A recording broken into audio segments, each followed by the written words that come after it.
say and spell your full name for us? Linda Curtis, Linda Curtis. The first question I have for you is, where did you grow up? In this area, in another area? I grew up in the Hudson Valley, in the lower Hudson Valley, and Hastings-on-Hudson, which is right near Yonkers, in the beginning of the Hudson Valley. And the Palisades were across the river from me, and that's one thing that I remember very significantly was the beauty of the Palisades down there. How many years did you live there? 17. Now, once you left Hastings-on-Hudson, where did you move to again? To Dobbs Ferry, Okay. which was the next town up the river. Okay. And then literally I've been moving further north to get away from primarily the growth of the area and the suburban area.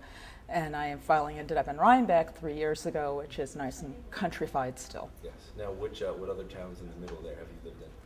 I lived in Peekskill. I lived in Yorktown, which is a little bit away from the river. And then I lived in Hopewell Junction, which is in southern Dutchess County. Okay. Where did you go to school? And primary school, secondary school, and even any advanced schools at all? Primary school, I went to St. Matthew's Catholic School in Hastings-on-Hudson. High school, Hastings-on-Hudson High School. College, for my bachelor's, I went to Mercy College in Dobbs Ferry. And then for my master's, I went to Fordham University. And that was a combination of in Tarrytown and in the Bronx and at Lincoln Center, kind of wherever you. A mix, if you Yeah, you had to take them all over the place back yes, then. So. Of course. Now, your parents, what did they do for a living? Did they grow up in this area? Did they were they the reason why you lived here, or the reason why you stayed here?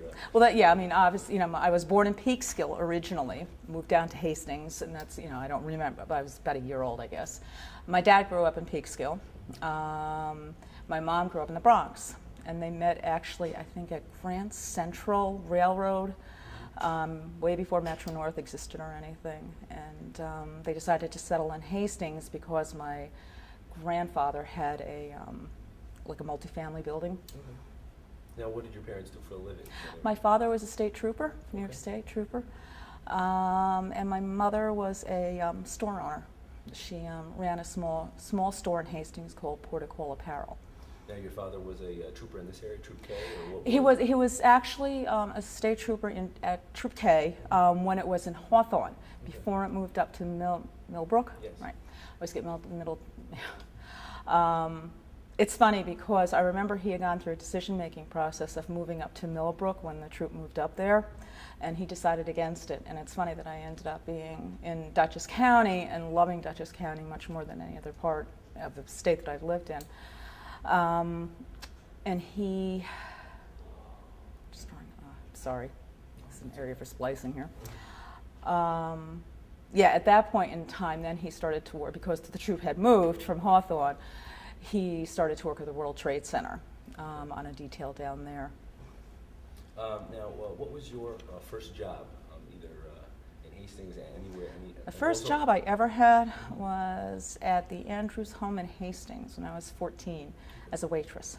Now, what other professions have you had as you've moved up in Hudson? I'm one of those few people probably today that haven't had many professions.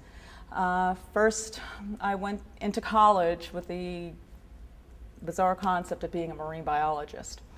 Always having a love for water, the ocean, the Hudson. But fell in love with sociology at some point in time in college and ended up doing a double major in sociology and psychology. And then I decided that the best course of action for me at that point in time to get a decent job would be in social work. And so I got a master's in social work at Fordham. And I was in the field for 25 years, primarily in administration. I love supervising staff and working with families. Didn't like doing the direct clinical work so much. And then 2 years ago, decided to retire from that and start a business with my husband in the environmental field. We have a solar thermal renewable energy company that specializes in solar thermal energies. Basically meaning that heating hot water and space heating. Now, you've obviously lived in the Hudson River Valley all your life.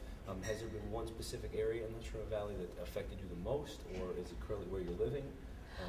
I think it's been all areas. I think primarily, though, in Hastings, because that's where I was really growing up, and that's where I would walk home from school every day, and I would see the Palisades as I was walking down Main Street down to my house. And, it's just something that you never get out of your head. It's just the beauty of that is so remarkable. And I think now, living where I am in Rhinebeck, I'm not exactly on the Hudson. We tried to get a house on the Hudson, but we just couldn't, just a little expensive. So I'm close as I can get, and I'm still very involved, with different organizations in the area. I'm sorry, what was the question again? Oh, no, just about your experience in the Hudson Valley. And also, actually, it carries over to the next question. Are there any specific memories of your time in the Hudson Valley that you'd like to share with us about the bridge, or not about the bridge, just in general? Yeah, and the bridge, it's funny. My daughter had given me, as we started moving further up north and I became more familiar with Poughkeepsie, I had noticed the bridge, and I said, oh, that's really cool. What is it? And I did some investigating, and I found out. Made contributions here and then when I could. And then my daughter had asked me what I wanted for Christmas one year, and I said, I want a picture of the Hudson River. And so she went crazy trying to find me a picture, and she found the picture of the bridge, the old-fashioned picture, which is like from the 1800s, yes, of the people with the parasols and everything. And I loved it. I just absolutely loved it. So it's one of the main focal points in my house right now. And what it does for me, it's symbolic of the Hudson, and it's something that I've grown up with and just in love with. It was one of the first loves of my life, and I've dreamt of moving to Canada. My husband would have loved to move to Canada, or to Scotland. I'd love to move to Scotland. It's one of my favorite places, but I can't leave the Hudson Valley. It's got too much in it and around it, and that's it. We're going to switch now, and she has some more specific questions for you, all right? More about the bridge itself. Does it, the special meaning that it has to you? Can you describe that? Like I mentioned before, it really is symbolic of the Hudson for me. I mean, the Hudson is so historic in this area. It was the main shipping route and that's why it became, a very famous, very well-populated area, is because of the Hudson and the railroad bridge, and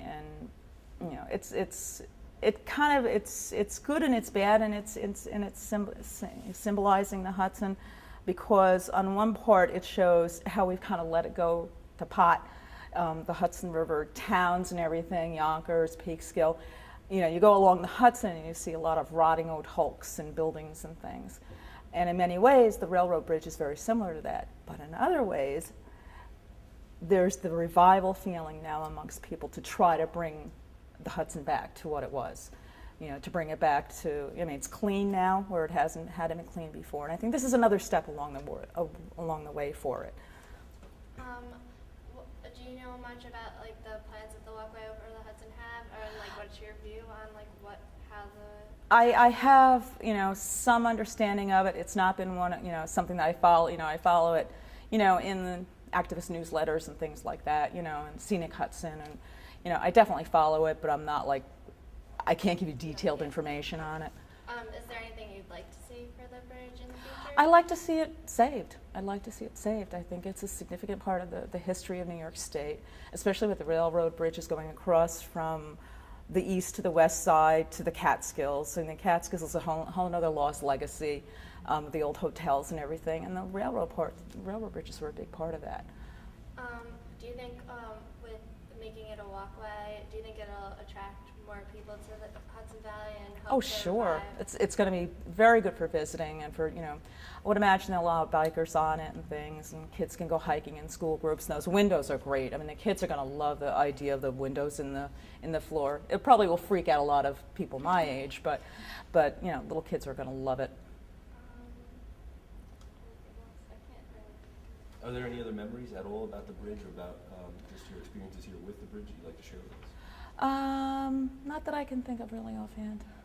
What was your I know you were, as you moved up the Hudson, what was your first experience with the bridge?